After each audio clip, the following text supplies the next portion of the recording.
ये file lunch के बाद तुम्हें इस्माइल साहब को देनी है और ये रिकॉर्ड भी जाएंगी। ठीक है। अगर कुछ समझ ना आए तो मोबाइल पे फोन कर लेना। देखो इसमें सारे नंबर लिखे हैं। मुझे ये सब मालूम है नूरे हयात साहिबा। फिर भी तुम ये नंबर अच्छी तरह से चेक कर लेना। ठीक है। इसमें ओनर साहब और करीम साहब के मोबाइल नंबर भी हैं, भूलना नहीं। बहुत ज़रूरी काम हो तभी फ़ोन करना। जी जानती हूँ, मैं उनके सेल पे कॉल नहीं करूँगी। और यहाँ बीनू मैडम और शहजाद मैडम का भी टेलीफोन नंबर है, याद रखना। ठीक है, मैं समझ गई। क्या आपने 2 दिन की लीव ली है? हाँ। हॉलीडेज़ पे जा रहे हैं या फिर कोई ज़रूरी काम है? ये सब तुम क्यों पूछ रही हो? अपने काम से काम रखो, समझी?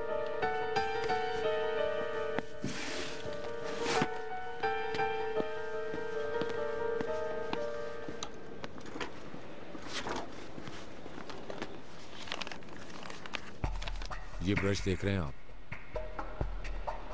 नीलोफर के बाल हैं इसमें।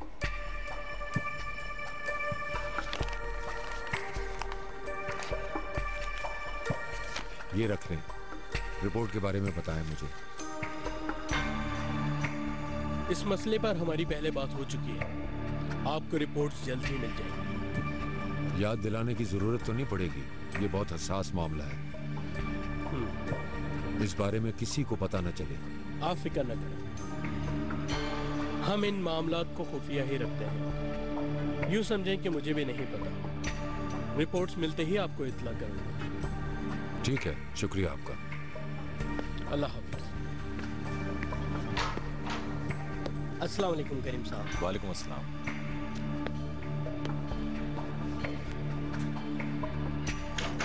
क्या हो रहा हो ना? जो होना चाहिए वही। हकीकत जानना जरूरी है करीम। डीएनए टेस्ट करवा रहे हो? परेशान लग रहे हो। मुझे नहीं मालूम। तुमने बिल्कुल ठीक किया। मुझसे पूछा होता तो मैं भी यही कहता। मैं हमेशा ही देर कर देता हूं करीम। इसके बाद क्या होगा? क्या मतलब? रिपोर्ट आने के बाद क्या करोगे?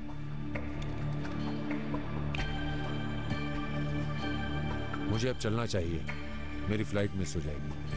अंकारा जा रहे हो? हाँ, मिनिस्ट्री में एक मीटिंग है मेरी। कहो तो मैं चला जाता हूँ। नहीं, मेरा ही जाना बेहतर है। वैसे भी मैं यहाँ से दूर रहना चाहता हूँ कुछ दिन। शाम को तो वापस आ जाओगे ना? आऊंगा, लेकिन शायद देर हो जाए।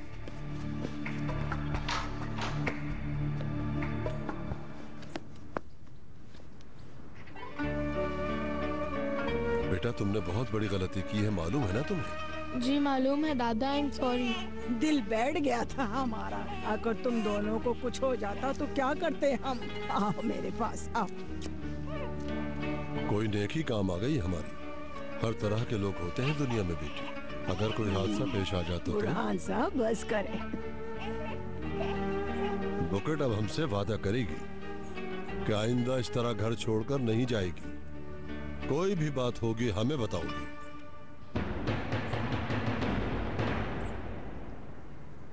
अगर मुझे फिर से मारा तो मैं दोबारा भाग जाऊंगी।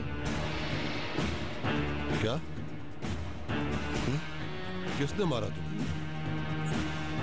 बुकेट किसने मारा तुम्हें? आसिया की अम्मी ने। उम्मीद रो रहा था।